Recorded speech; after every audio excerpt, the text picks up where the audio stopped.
Hi friends, గ్రిల్లెడ్ chicken ఎలా చేయాలో చూడండి. ఫస్ట్ ఒక కేజీ కోడిని తీసి చికెన్ మరీ లేతగా ఉండకూడదు, మరీ ముదరగా ఉండకూడదు. Salt, chicken masala, pepper powder, ధనియాల పౌడర్ ఒక బౌల్లో తీసుకొని కొంచెం నెయ్యి, పెరుగు వేసి ముద్దగా కలపాలి. కారం, అల్లం వెల్లుల్లి పేస్ట్ వేయకూడదు, ఎందుకంటే చికెన్ వాటర్లో కాకుండా చికెన్కి ముద్దగా పట్టించాలి.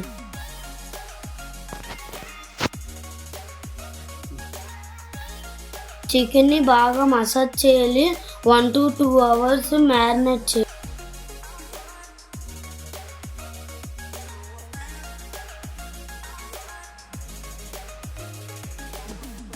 రైస్ కుక్కర్ బౌల్ తీసుకొని కిందన స్పూన్స్ పెట్టాలి.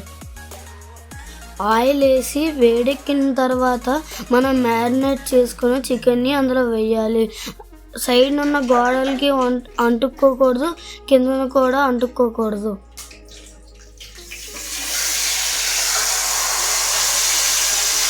చూడండి గాయస్, ఎంత అందంగా ఉందో. ఇప్పుడే నాకు నోరు పోతుంది, తినేయాలనిపిస్తుంది ఉండకముందే. గ్యాస్ని సిమ్లో పెట్టి పైన మూత పెట్టాలి. సిమ్లో 5 minutes పెట్టాలి, 2 minutes ఆపాలి. అలాగా 20 minutes చేయాలి. ఈలోపు 3 ఉల్లిపాయలు, 4 పచ్చిమిర్చిలు, 4 టమాటాలు కట్ చేసుకోవాలి.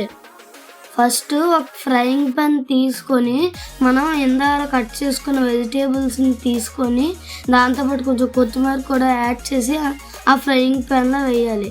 లైట్గా వేగాలి. మా అన్నయ్య కరివేపాకు వేయడానికి మర్చిపోయారు, దాంతోపాటు కరివేపాకు కూడా వేయండి, మర్చిపోకండి. చికెన్లో ఉన్న ఆయిల్ ఫ్రైయింగ్ ప్యాన్లో వేసాను. చికెన్ని స్పూన్స్తో జాగ్రత్తగా తీసి మా ఫ్రైయింగ్ ప్యాన్లో పెట్టుకోవాలి. అన్ని వైపులా తిప్పుతూ సిమ్లో రోస్ట్గా కాల్చుకోవాలి.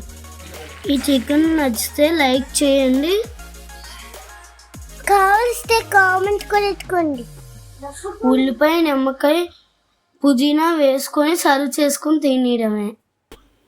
మా అన్ని చేసిన చికెన్ చాలా బాగుంది ఫ్రెండ్స్, మీరు కూడా ట్రై చేయండి.